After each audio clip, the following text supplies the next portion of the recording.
HBCU pride. I believe in HBCU culture and I believe in HBCU sports. This is what our show is about. HBCU pride with Tim McCain and Derek Hall. Peace, family. You're listening to Bleav N HBCUs with Tim McCain and Derek Hall. What's happening? How you doing today, Derek? I'm doing all right, man. I can't complain. I'm blessed. I woke up this morning. What else is there to worry about? Yes, sir. Yes, sir. You're right, man. I mean, life is a beautiful thing. Life is a beautiful thing. Especially a lot of things going on with HBCUs. So we're gonna go into current events today for today's episode. And the first thing that I want to talk about is Brian Mills, the North Carolina Central prospect who declared for the NFL draft. This brother, man, he was a part of Reese's top 250 list. He was a part of Box to Rose National Player of the Year recognition. He was going to if he was going to play his senior season. He led the MEAC in interceptions with 5 last year. He had 3 in a game. That's big. And this brother, I mean, he had award after award. And, I mean, I just can't wait to see what this brother does, you know what I mean, when it comes to HBCUs. Yeah, so him being, he was a cornerback? Yes, sir. I think he just has to stay disciplined in his training through the NFL draft. You know, just stay patient, disciplined, work out twice a day. You know, because it's easier for football players to make it to the league. You know, if we get drafted, he'll be the second central corner within the last, I would say, 5 or 6 years to get drafted. I think, what was his name? Ryan Smith, I think that's his name. He got drafted by Tampa Bay Buccaneers. He went to Central. So he has somebody looking. His name is Ryan Smith. He got drafted by Tampa Bay Buccaneers. So in 2016. So. Yeah, man. Central, they're coming up with some of these prospects, just like A&T. Speaking of A&T, they just got potentially a quarterback for the future, Zach Yeager. Yeah, I seen that. You saw it? I seen it. I was on Instagram scroll. I see Zach Yeager sign. So that's big. That's big. But you know, it has to be more than one. Fact. So yeah, it's a big name, but how many big names gonna follow after that? That's the key. Right. Like the key is getting multiple. Like one player can start a trend. It takes a team to build a program. So a group of players to go build a program and win a national title. I mean, you're right, man. I mean, but I would just say this. I mean, one of the things that Zach Yeager talked about was like from the first time that he picked up a football, he wanted to dream about, you know, playing at the collegiate level. And then he actually talked about how his experience, I think it was like in the 8th grade. Let me make sure this is correct. He actually talked about how he had a couple of mentors who were a part of A&T, and he said that he fell in love with it. Yes, so this is from HBCU Game Day, and Yeager explained his choice of A&T in depth to HBCU Game Day. He gives much credit to former Howard quarterback and ESPN analyst Jay Walker for helping him land in Greensboro. Jay has been a mentor for me and has helped guide me through this process. Yeager said he fell in love with the HBCU experience in the 8th grade while touring several HBCUs during that summer. What really made it the place for me was the family feel and the overall atmosphere of the school. I loved everything about it. I know I made the best decision possible, and I look forward to what the future holds. Aggie pride. That's big, man. Big. Like I said, and we need more to follow. When more follow, it'll be like, yo, these D1s will worry a little bit. So exactly, and it kind of points back to like, you know, having these young kids, even at a really young age, get that feel of that HBCU experience. So if you have a young athlete or whatnot who's going to kill in the league, you put that HBCU experience in them when they're young. You know what I mean? I would say this, like you tell them that it's more than life, there's more schools than Because growing up, I could say that I want to go Division One, Division One, Division One, and HBCUs don't look. It's not like Division One school. Let's not look at that school. Mm-hmm. But it's up to the parents. Like, let's just look at all the schools. Like, we talk about education. Athletics are always going to be there. But it's about the education. Like, let's visit these smaller HBCUs.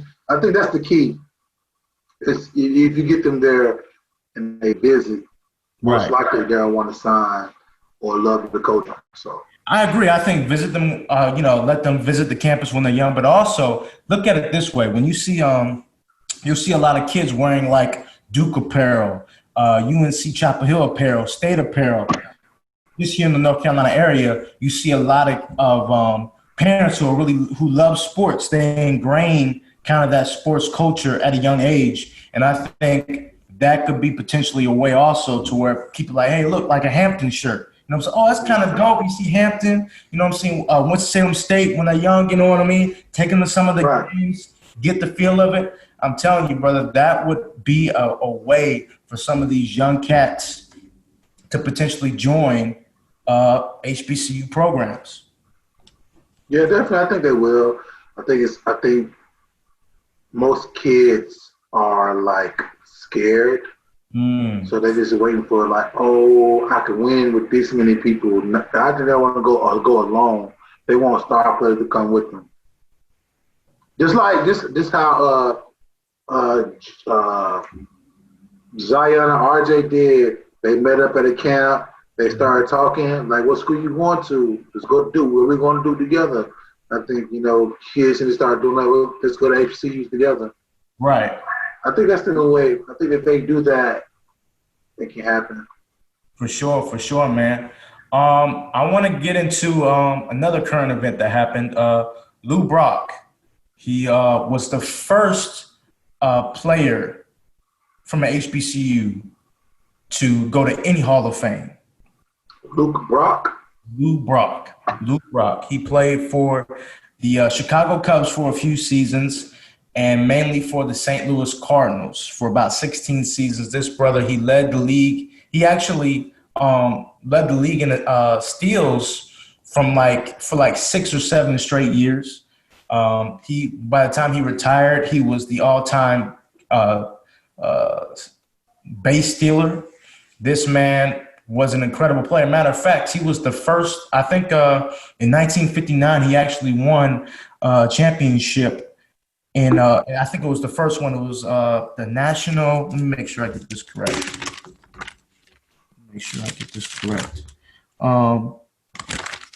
He was the first. He said he won the Intercollegiate Athletics National Championship. It was the first African-American team to win that title, and that was in 1959. So that you can make a movie by that. You know what I mean? The first team to win it, Lou Brock was a part of. Lou Brock was a guy who people doubted him in Chicago. They were like, who is this guy? There was this pitcher named Ernie Bergoli, who was supposed to be the guy who the Cubs traded for, and they said this was going to be our guy.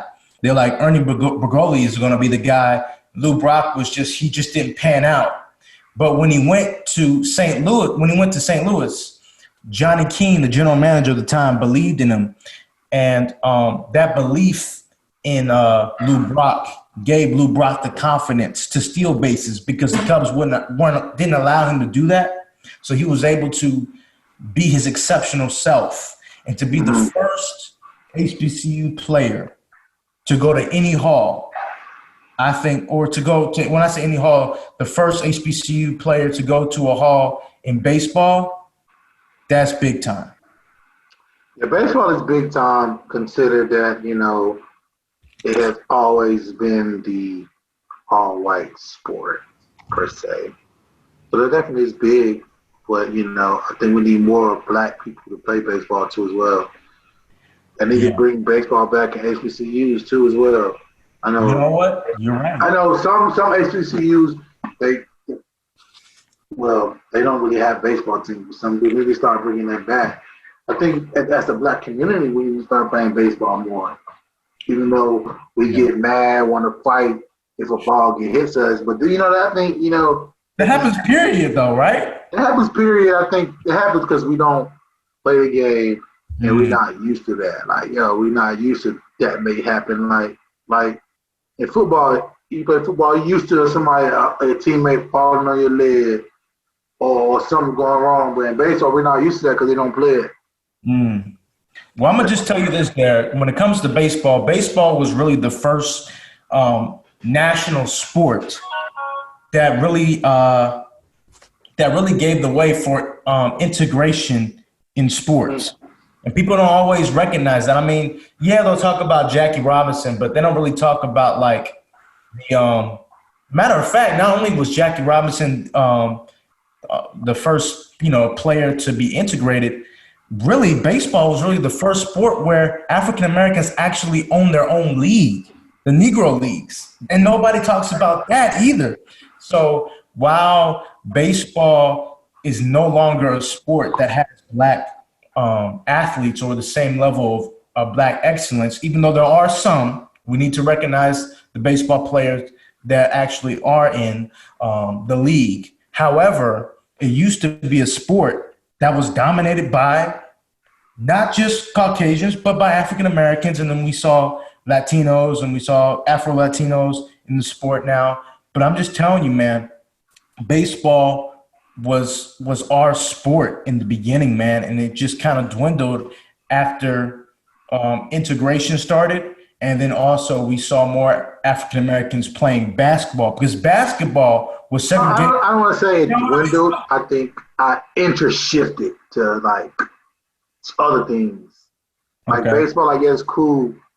And parents like baseball. I'm like, I'm the kid. My dad likes baseball, but I like this.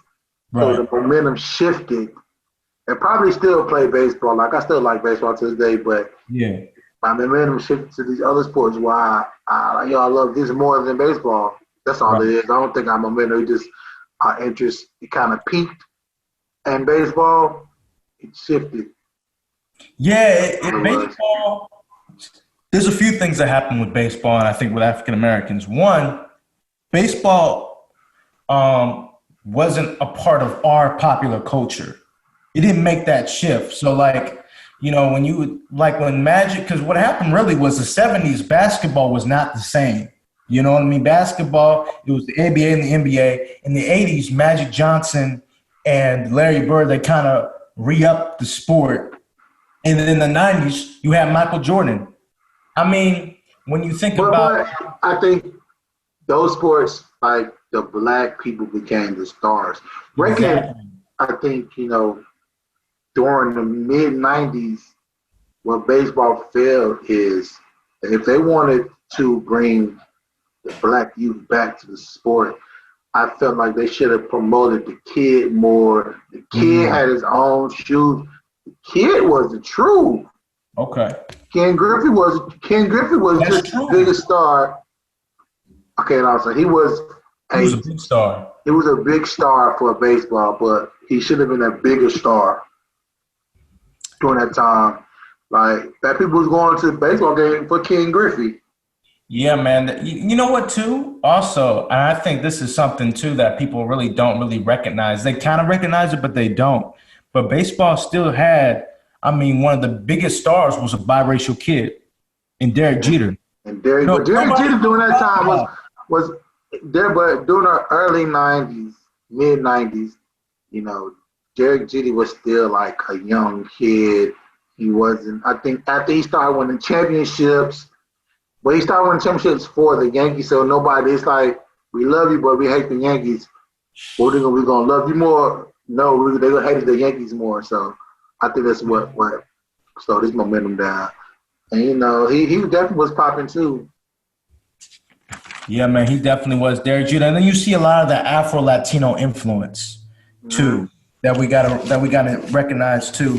But for some I really want to talk about something too.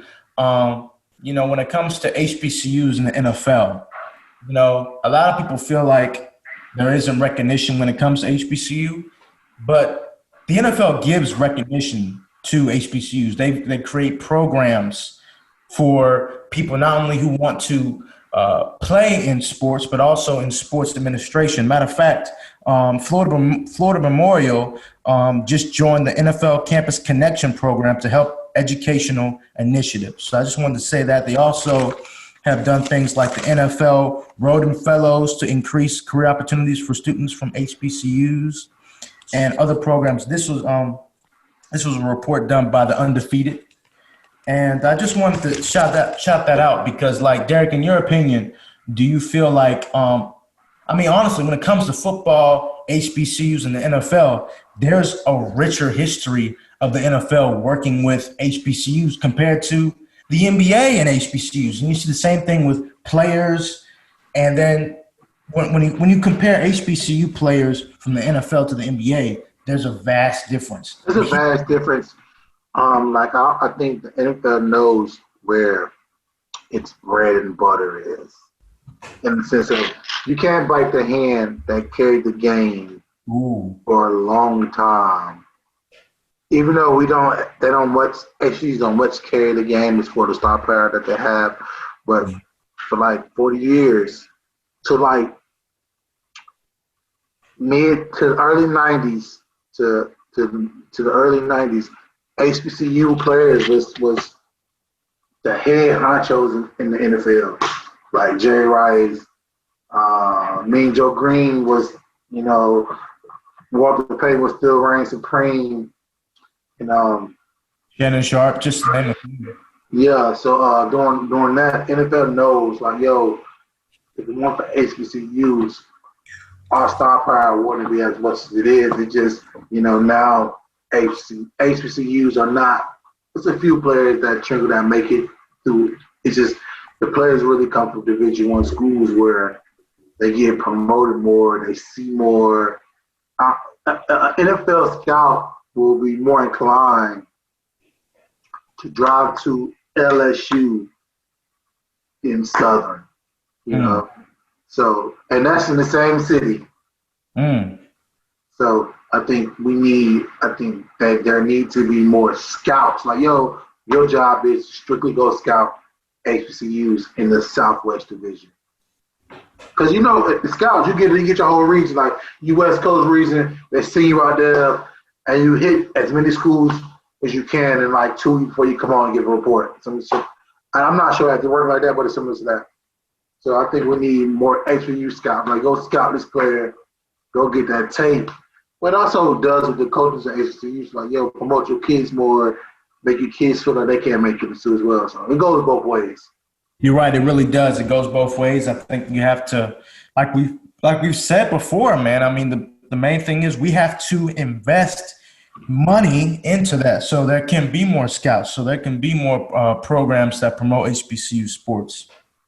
But for our last topic, brother, I want to talk about kind of like what we were discussing before the show started.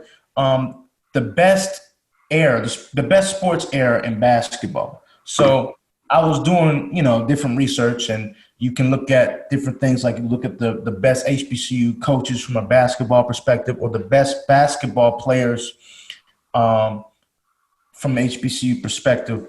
And to be honest with you, man, when you talk about the best basketball players, when it comes to the numbers of what they did while in college and then in professional, it's lopsided, because it's like, when I say lopsided, it's like you see nothing in that. You see nothing like in the 70s, like the late 70s to like the mid 80s, and then you start to see some basketball players from the 90s. Like you start to see Ben Wallace, you see Charles Oakley, and then like back in the 50s, that's where you see the Sam Jones. You see then you see other players. So it's like, for me, I still think the best sports era was from, I would say, 56 to 69 when it comes to basketball, because you had a lot of players, including Sam Jones, including Earl the Pro Monroe. I think the brother's name was Dick Shannon that's his brother's name. I'm gonna look that up. But in your opinion, Derek, what was the best basketball sports era An HBCU? at HBCUs? Oh, but I'll have to be a little biased. So I'm from Western North Carolina, and I would probably say Earl the Program Road. I think because he played for my hometown team and showed out, and then he went to the Knicks, and there was no drop off with his style of play. With his star power. So I would say I would probably go with Earl the Pearl during his time.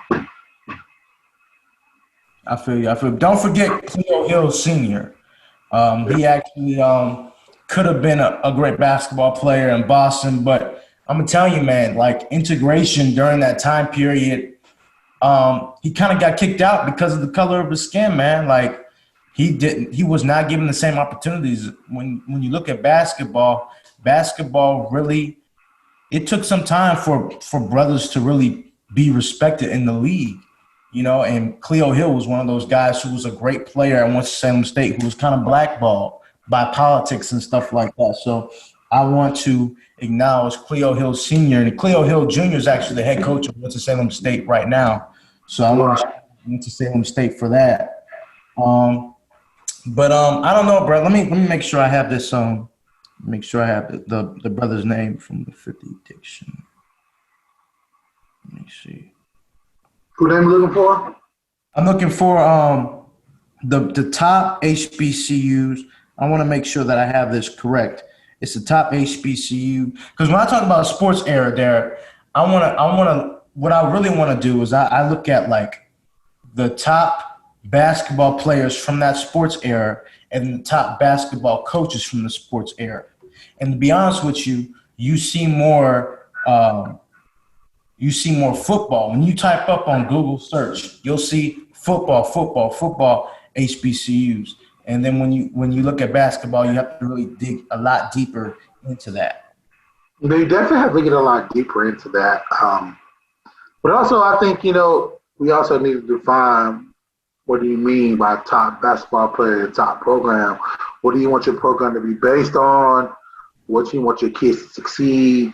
And the rate and the graduation rate all goes into that. Like, you could have a subpar season, but you got scholar athletes that excel on the court and outside the court. That makes a great basketball program too as well. You're right. The brother's name who I'm talking about is Dick Barnett from Tennessee A&I State College. It's now called Tennessee State. He played from 1955 to 1959. But Derek, look at this. So this is why I say this is from the undefeated. So this is by Donald Hunt. Donald Hunt, his list of the top, best HBCU basketball players of all time is Al Attles, 6-foot guard from North Carolina State, 1956 to 1960. Dick Barnett, 6'4", 1955 to 1959, Tennessee State University. Zelmo Betty, 6'9" center, 1958 to 1962. And then Bob Dandridge from Norfolk State University, 1965 to 1969. And then you see, so that's why I'm like, when you look at some of those lists, and then Cleo Hill, 6'1", 1957 to 1961. I'm telling you, man, there was something special about, basketball from an HBCU perspective before integration happened. But when integration happened, you didn't see the same level of basketball talent at HBCUs. Right. I agree with you. So it definitely is interesting, man. But next week, family, we're going to be discussing. This is going to be interesting. This might end up being controversial. But next week, we're going to talk about what was the best football era in HBCU history. Okay. Derek, you think they're ready for us? They're going to have to be. They're going to have to be. Yes, sir. Yes, sir. Have to be. Have to be. You're listening to Bleav N HBCU I believe. with Tim McCann and Derek Hall. Peace, family.